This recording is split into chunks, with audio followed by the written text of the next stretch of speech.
Good afternoon. Welcome to this afternoon's webinar. My name is Mark Winwood, and I'm the Director of Psychological Services for AXA PPP Healthcare. And this afternoon's webinar is called The Science of Tired. So we're going to be talking a little bit about sleep. Now, sleep is something that's really, really important to our overall well-being, and AXA PPP Healthcare, well-being is something that we're very, very interested in. As a psychologist, I think our mental well-being or our psychological well-being is really, really important. But the whole area of sleep is quite interesting, because if we can improve our sleep, then chances are we can improve both our physical and also our psychological well-being.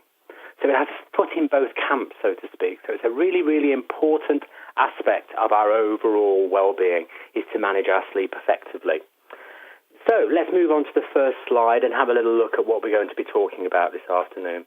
We're going to really start by looking at the science behind our sleep and understand how our sleep is affected by our body clock. So what is the science behind our body clock? What does our circadian rhythms mean? What is the timekeeping mechanism within our brain that really, really helps us sleep? We'll also look at the metabolic processes and hormones associated with poor sleep. What goes on to our metabolic processes if we don't get enough sleep? The infrastructure of our sleep, and this really talks to the area of relating to our sleep stages and what happens if we don't have enough sleep. What happens to our sleep architecture or our infrastructure if we don't have enough sleep? What can we do to actually improve our sleep a little bit? What can we do in terms of our lifestyle? What lifestyle changes can we make in order to improve our sleep? And then we'll have a little bit of a summary of the main points that I've covered off in the session before we open up the question tabs and have a look to see if there's any questions that you'd like to ask. And I will, as I say, attempt to answer as many of those as possible. Researchers have told us that we're becoming increasingly arrogant about trying to manage or trying to control our sleep. Our sleep is very, very important to us, yet many of us will do other things rather than sleep. So we'll sacrifice our sleep in favour of doing other stuff, if you like. Evidence tells us as well that we sleep on average 2 hours less a night than we did 60 years ago, yet we haven't changed in terms of our need for sleep. On average, most of us lose about 7.5 days or so of productivity in the workplace just by being too tired to be at work, by putting things off, by making mistakes, by really not being very engaged with work. So it has a massive impact on our productivity. And as it says in this quote from me here, a good night's sleep is, seen as a nice to have, but I think it's far more than that. Actually, I think it's an essential to have aspect of our everyday. And our sufficient good quality sleep is a very important part of our everyday life, because if we don't sleep enough, it impacts our ability to think clearly, so it impacts our cognitive ability. It impacts our mental health. We know that if we don't sleep well, we do become literally tired and emotional. We do become depressed. We do become increasingly stressed. We do get more anxious if we don't have enough sleep. But what we also know, if we're sleep deprived, we're more likely to develop mental health problems. So our sleep and our mental health are really, really intertwined, if you like. And also, what we're learning more and more is that our sleep behavior also impacts our physical well-being. As I mentioned already, our metabolic processes are impacted by insufficient sleep. So our sleep is so, so important to so many areas of our lives. If we don't sleep well enough, as I say, as well as all of those problems, it's very difficult for us to work effectively and does have, massive implications for our ability to work well. What is our body clock? Well, it's not a clock. It's not a clock at all. It's a set of about 50,000 cells deep within our brain, in the hypothalamus of our brain. And our body clock mediates so many different aspects of our overall functioning.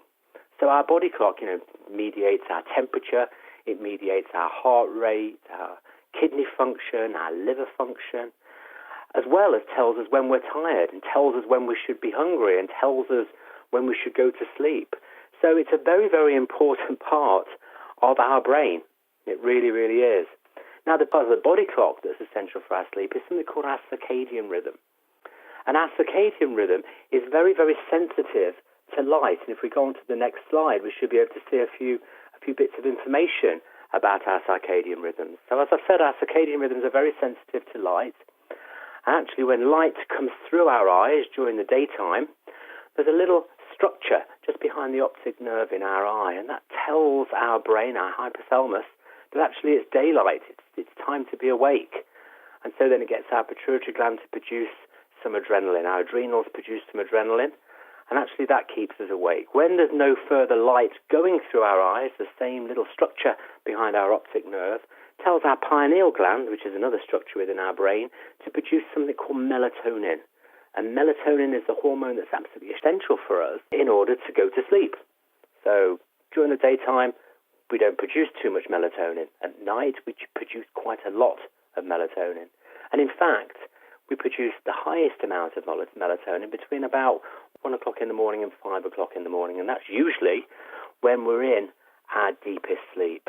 But what we are noticing is that modern life is playing all sorts of tricks on our circadian rhythm. So, for example, we're finding if we're using flat screen technology later in the evening, so our smartphones and our tablets and our flat screen TVs and computers, these implements actually emit a type of light called blue spectrum light, which tells our brain exactly the same information as if it were daylight. So it tells our adrenals to produce adrenaline. And actually we don't want adrenaline later on in the day, because later on in the day we want melatonin to start being produced. And the blue light emitted from our technology stops this. It stops the production of melatonin. So we're learning more and more and more about the influence of our technology and how that's impacting our ability to sleep and actually increasing sleep disturbance. So that might be the first top tip that you take away from today's session. Is there any way we can start to reduce the amount of blue light emitted from those screens later on in the day? Is there any way we can turn those screens off a little bit earlier? Can we keep our bedrooms technology-free so that we don't start giving our brain these mixed messages and confusing it and stopping it produce the melatonin it so desperately needs? What happens to our body if we don't get sufficient sleep? So if we're messing with our circadian rhythm, if we're not sleeping when our body's telling us that we need to sleep, what happens to our metabolic processes? If we start disturbing our circadian pattern, then we become at an increased risk of developing type 2 diabetes. In fact, research has shown us if we disturb our sleep for as little as 4 nights on the trot, so to speak, by the end of those 4 nights, it's not uncommon for our levels of glucose in our body to be at pre-diabetic levels. So, having insufficient sleep really messes up our ability to metabolize glucose and means that it also messes up our provision of insulin, which is vital for our metabolism of glucose. We also find that actually if we've had insufficient sleep, certain hormones associated with our hunger are messed up. We start producing lower levels of leptin, which is produced by our fat cells overnight. And our leptin is very important because leptin tells us when we've had enough to eat. So it's our off switch, if we like. If we don't produce enough leptin, then we start eating more, probably about 300 calories a day more if we've had insufficient sleep and insufficient leptin. We also produce too much ghrelin, and ghrelin basically tells us that we're hungry. So we're telling ourselves we're hungry and we have no off switch. So you can imagine already we start to eat far more if we're tired, if we've had insufficient sleep. So weight management becomes really, really difficult. But also, if we're eating because we're tired, then the things we tend to eat are things that aren't very good for us on the whole. We start to eat far more high sugary foods, far more takeaways. And we also don't go to the gym if we're tired. So you can see being tired, having fatigue, almost becomes the perfect storm for weight gain. It becomes very, very difficult to manage our weight if we have insufficient sleep. Hormonally, we also produce far too much of a substance called cortisol. Now, cortisol is produced when we're stressed. Cortisol is one of those stress hormones. And so if we have insufficient sleep, our body goes into a stress or crisis response. And again, having too much cortisol around impacts our ability to relax very much, impacts our ability to get sufficient sleep, but also increases our desire for sugar-rich food. So already you can see how metabolically poor sleep really impacts us. And what we tend to see is people who sleep consistently below 5.5 hours or so, we tend to start to see some of the metabolic difficulties associated with poor sleep. But this is statistical, so I don't want people to panic if you're only sleeping 5.5 hours. These are statistical norms. And we tend to see people having the problems associated with poor sleep in people who sleep consistently below 5.5, but there's always going to be people who cope very well with 5.5 hours sleep. The other sorts of problems that we see are increased risk of heart disease, increased risk of heart attacks, increased risk of stroke. So there are a whole range of different problems associated with poor sleep. Let's move on to the next slide. The next slide really shows us the important part of our sleep infrastructure. This is what we call our sleep staging. Now, our sleep infrastructure works alongside our circadian rhythm. And our sleep infrastructure, our sleep staging, really tells us or shows us that we go through different phases of sleep during the night. Now, on the whole, most of us will go through probably 5 cycles of these 5 stages in a night's sleep, and we'll wake naturally following our final REM sleep stage after our 5th cycle. Now, stages 1 and 2 tend to be what we call our lighter sleep stages, and when we first go to sleep at night, we spend quite a lot of time in those lighter sleep stages. And then as we go through the night, we spend less time in lighter sleep and longer time in the deeper sleep stages of our sleep. And then our REM sleep, or rapid eye movement sleep, is the part of our sleep where we do our dreaming. And this is quite often where the electrical activity in our brain is at its highest. It really is. Now, many things influence the sleep architecture. For example, alcohol can influence our sleep architecture. It means that we spend far less time in lower level sleep or lighter sleep when we first go to sleep, but we wake up very, very quickly or very, very early in the morning after a couple of cycles of sleep rather than the 5 cycles we need to go through. So alcohol really messes up our sleep architecture because we start to wake up when the alcohol wears off, unfortunately. Things like cigarettes and things like caffeine also influence our sleep architecture. It can mean that it's harder for us to get into lighter stage sleep if we've got a lot of nicotine or a lot of caffeine going around our body.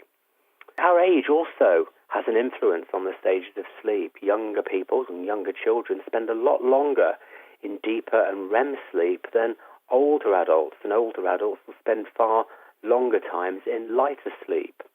And I think our sleep really sort of mimics the life stage we're in, because the deeper sleep we get, we tend to find that far more refreshing, and we tend to find the deeper sleep stages are the stages of sleep where we start to rebuild any cellular damage we've had. And so obviously, when we're very small children, then we've got quite a lot of cells that are growing, quite a lot of cells that, replenish. As we get older, those cells don't replenish quite so much. It's our deeper sleep stages that we also start to store our memories and manage information from the day. So it's a very important stage of our sleep, and you might find that you've had insufficient sleep for any particular reason, which is always going to happen. We always have occasional nights of poor sleep, that actually sometimes the next day it's very hard for us to remember things or to retrieve sometimes very simple memories, because our sleep is very important to lay down the foundations of our memory. Okay, let's move on now from the stages of sleep onto the next slide, which really shows us the sorts of things that keep us awake at night, the sorts of stresses that we have, that we might find that we have that keep us awake at night. And this is information that we found that we got from a research study that was done in 2012. And so it's things that have happened in the day and worrying about things tomorrow really keep us awake. How long that you've not been asleep, so lying there watching the clock go round, these things tend to keep us awake as well.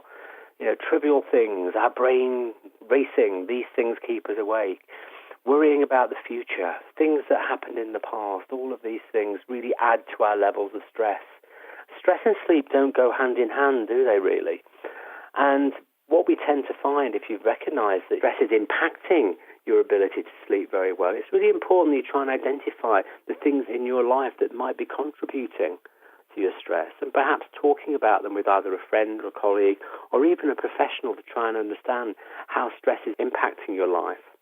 But what we do tend to find is quite helpful if you are feeling quite tense before bed is to try and have a relaxing wind-down routine that you will regularly do before going to sleep in order to kind of put the day to rest, and that can involve, listening to some music, having a hot bath, reading, things that you find relaxing in order to put the day to bed. And if you have got a whole raft of things that you're concerned about, sometimes writing a list of the things that you're concerned about and putting them outside the bedroom door, again, can be a really effective way of leaving your worries, perhaps where they're more usefully left outside of the bedroom rather than in the bedroom, impacting your ability to sleep. Okay, let's just run through overall now the general impact of poor sleep. As I've mentioned already, it causes mood disturbance. We do become tired and emotional. We find it less easy to manage emotional inflammation. It causes us to have memory problems, and particularly as we get older, we're aware that actually poor sleep has now been identified as one of the factors that may contribute to poorer memory and even Alzheimer's in later life. It can impact our ability to react appropriately in a time-sensitive way. So it increases our risk of having accidents. So if we haven't slept for 24 hours and we get behind the wheel of a car, for example, we might as well be getting behind the wheel of the car intoxicated with alcohol. So it does really impact our ability to respond quickly enough if someone was to walk out on us or a car was to pull out on us. But it also increases our risk of having what we call micro-sleeps, and that's just where we fall asleep for a few, even a nanosecond, but it's enough to actually cause an accident. So it really does impact our ability to respond appropriately. Obviously, we don't exercise very much if we're tired, so again, impacts our ability to stay fit and healthy. Doesn't allow us to manage our weight very well, and also has impacts on our immune system. And we know if we have poor sleep, then our immune system does not have the opportunity to actually become excited. And you think, well, do I want an excited immune system? We actually do need our immune system to become enlivened at night in order to get itself ready to attack and to fight any illnesses or diseases that we might come into contact with. So it's very important to actually, for our immune health, to get sufficient sleep. Let's have a quick look now at what happens if we do have insufficient sleep on a couple of nights a week. This happens, doesn't it? You may have small children, they may keep you awake. You may have noisy neighbours who decide to have a party that goes on till late in the night. You may have worries because you've got a very, very important meeting the following day. It's not unusual for us to have occasional poor sleep. How can we manage that? What can we do in order to help us not become too impacted by having too little sleep? Sleep debt basically is the difference between the sleep that we need and the sleep that we actually have. And it's like any other debt, it grows over time. So what we obviously recommend is if you have had a poor night's sleep the night before is to try and pay that debt back as soon as you possibly can. So we'd recommend going to bed earlier the following night. And also perhaps having a nap. We're increasingly aware of the positive impacts of napping. And NASA, which is the space agency in America, have done quite a lot of work looking at the sort of optimum times that we should have or be in nap state in order to get some effectiveness from it. And it's actually been found that actually napping for about 20-25 minutes in the mid-afternoon, if you possibly can, especially if you've had a poor night's sleep the night before, can really, really be beneficial. It gives us sufficient energy in order to carry on our day far more effectively. What we tend to do when we've had a poor night's sleep and when we hit that sort of mid-afternoon crash that we commonly have, and this is part of our normal circadian pattern, by the way. It's not because we've necessarily eaten too much food at lunchtime. It is a natural part of our sort of energy levels during the day. Instead of filling ourselves with caffeine at that point, actually if we allow ourselves the time for a power nap, if again that is possible, it's far better for us than filling ourselves with caffeine, because what caffeine will do is potentially keep us awake longer again the following night when actually you want to start paying your sleep debt back. So the answer is to pay your sleep debt back as soon as you possibly can, rather than storing it up and then trying to have a snooze-a-thon over the weekend to pay all your debt back of a poor week's sleep. Because what happens then is you start messing up our natural circadian pattern, and then it becomes more difficult to get back into a normal sleep pattern, if you like. Okay, so how can we improve our sleep behavior? first and foremost, really strengthen the connection between bed and sleep. It's amazing what people will get up to in bed, it really is. And when I speak to my patients when they come into clinic and I talk about sleep behavior and what they're doing when they go to bed, it is quite surprising. People will go to bed and eat dinner. People will go to bed and start watching televisions or start writing emails for the next day. So all of a sudden, this place of tranquility, this place of rest becomes the office, becomes the living room, becomes the kitchen. So really, really try and keep the bed for what it's meant for. Only go to bed when you're tired. Try and have a wind-down routine before you go to bed if you possibly can. 90 minutes is a really great wind-down routine. I know that's far, far too long for many people. No one can achieve it. So really start with a shorter amount of time. Start with half an hour and then try and expand it a little bit if you possibly can. As I've said already, that wind-down routine is about starting to slow down your life, starting to dim the lights, really to tell your brain it's time to get some sleep. If you're not asleep within 20 minutes or so when you go to bed, the best thing to do is to get up and do something mundane and go back to bed again when you're tired, because then, again, you're strengthening the connection between bed and sleep. If you're lying there watching the clock go round, you're strengthening the connection between being in bed and being awake, which is not what you really want to achieve. If you are having poor sleep, routine is really, really important. And even at weekends, while you try and establish a really good sleep routine, it might be a good idea to go to bed and get up at the same time every day until you've established a really good sleep pattern, if you like. If you want to understand your sleep behavior a little bit better, I'd really recommend starting with a sleep diary. Now, sleep diaries can be downloaded from the AXA PPP Healthcare website. They can be downloaded from the Sleep Foundation or from Mind. And what the sleep diary allows you to do is to enter in information about the quality and length of your sleep on every single evening. If you just keep this for a couple of weeks, you really start to establish what your sleep pattern is like. And you also start to establish what is good sleep behavior for you and what is poorer sleep behavior for you. I think one of the major problems is if we're having poor sleep, it does impact our ability to see the world very positively. We are tired and emotional. We see things through a very negative lens if we're tired. And we also see our sleep behavior through a very negative lens if we're tired. So we can only remember the poor sleep we've had rather than the sleep that we've had that might be less poor. So keeping a sleep diary allows us to look a little bit more objectively at our sleep behavior.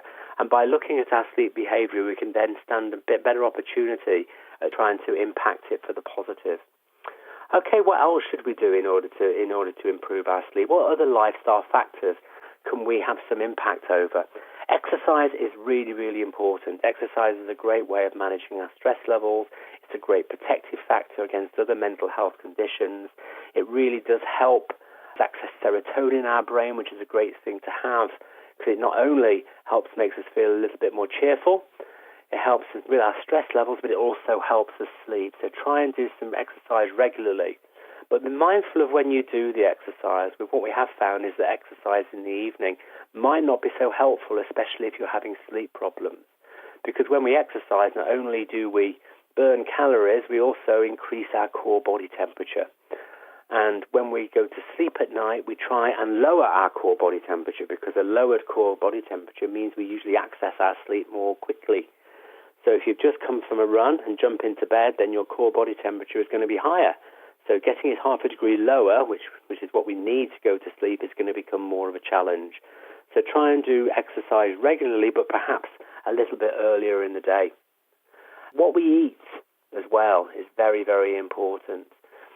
Try and eat regularly, because you don't want your body to go into crisis. Your body goes into crisis. If it's hungry, we start producing more cortisol. We don't want cortisol. It makes our body feel stressed. It impacts our ability to sleep.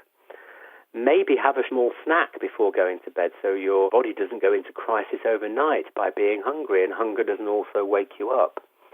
There's various foods that might be quite helpful in order to promote good sleep, and these are foods that promote serotonin, as I mentioned already. So foods that have B12, B6 and folic acid in them. And these can involve, complex carbohydrates, and also foods that help production of something called tryptophan, which is a really important amino acid.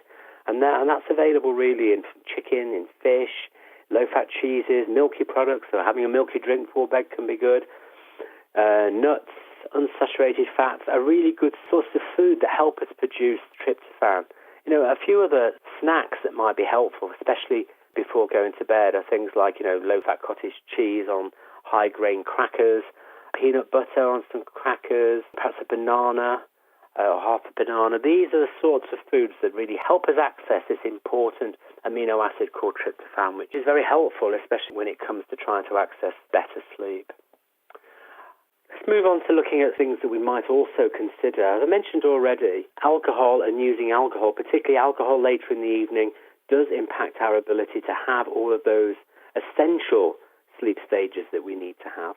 It does wake us up too early in the morning. It does mean that we spend less time in the deeper stages of sleep, which we need to help us feel refreshed.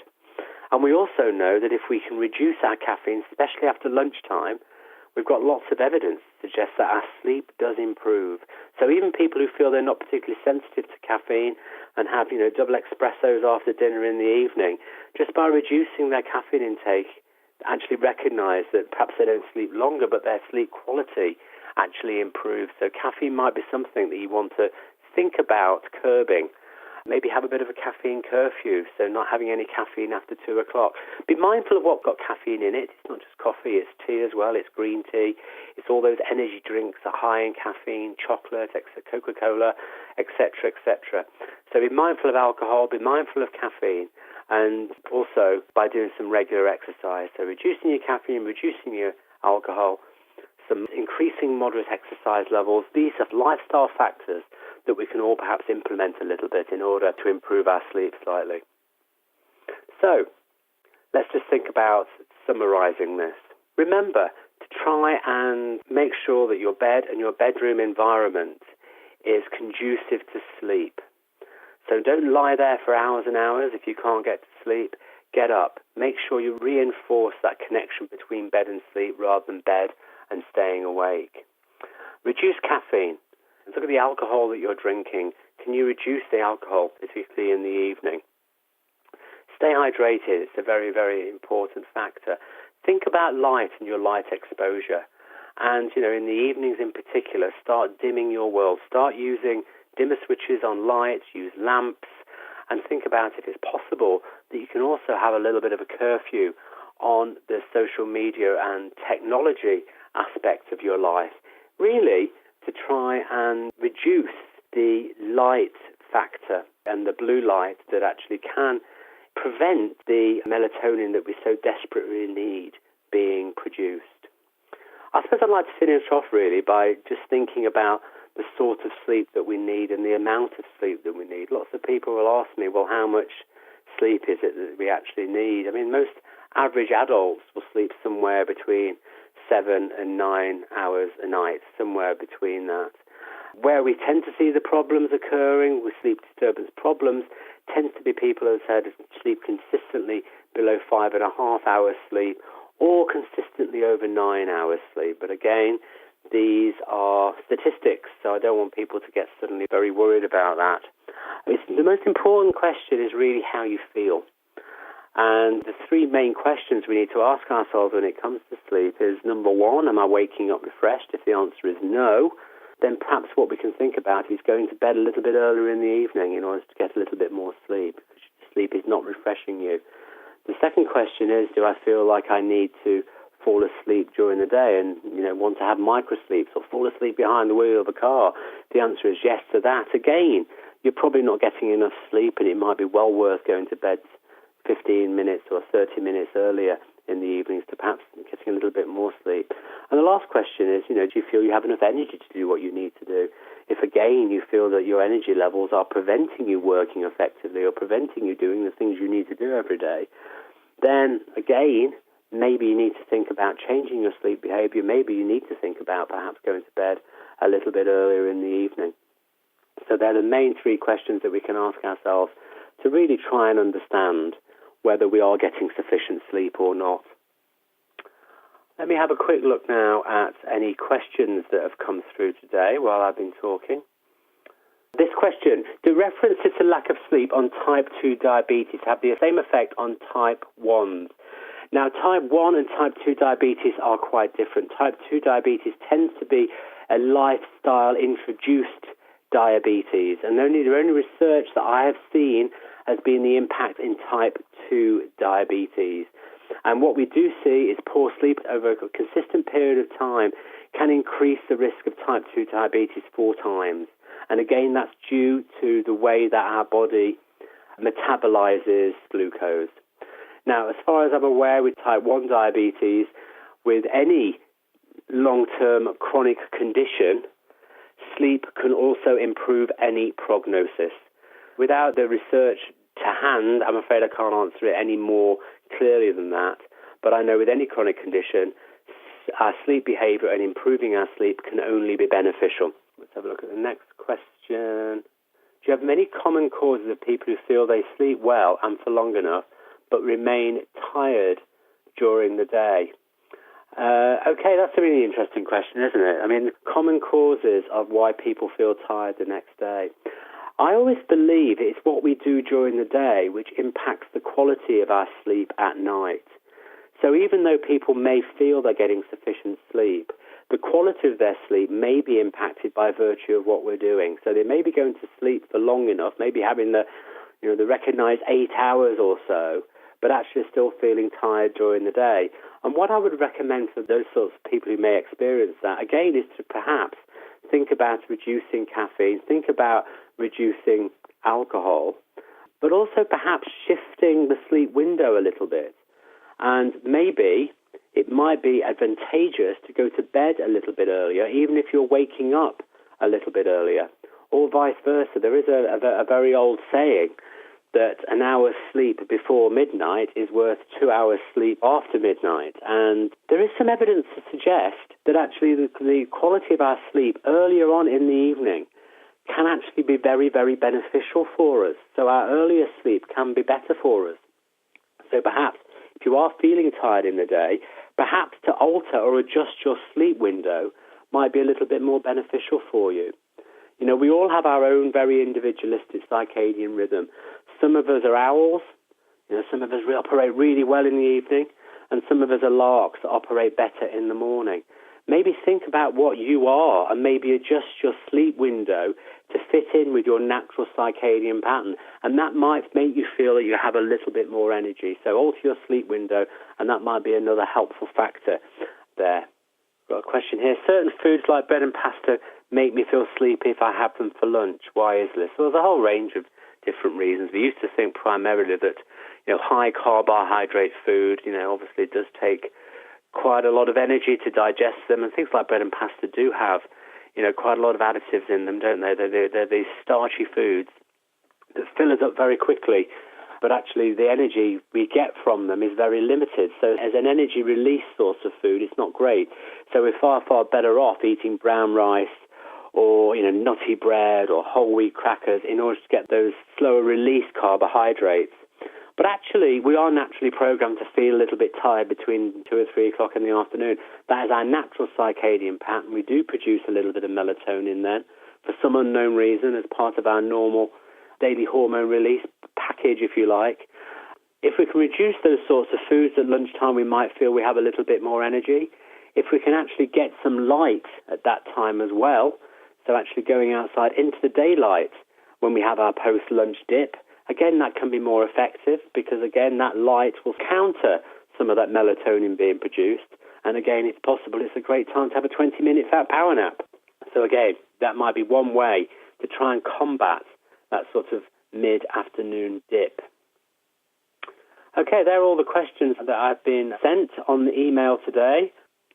Hopefully, I have uncovered some myths around our sleep behavior there, and hopefully you've taken a few tips on how we can improve the quality and quantity of sleep that we have.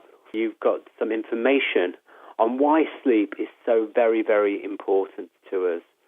And if I was to say to you that I have a drug here that can improve your mood, reduce your chances of having a stroke and heart attacks, help you manage your weight, give you more energy to exercise, make you more productive at work, most of us would say, yep, I'd like some of that drug, please. Well, we all have the ability to have that, and that's our sleep. So by improving our sleep, we improve so many different areas of our lives. Thank you for listening today, and sleep well tonight. Thank you very much.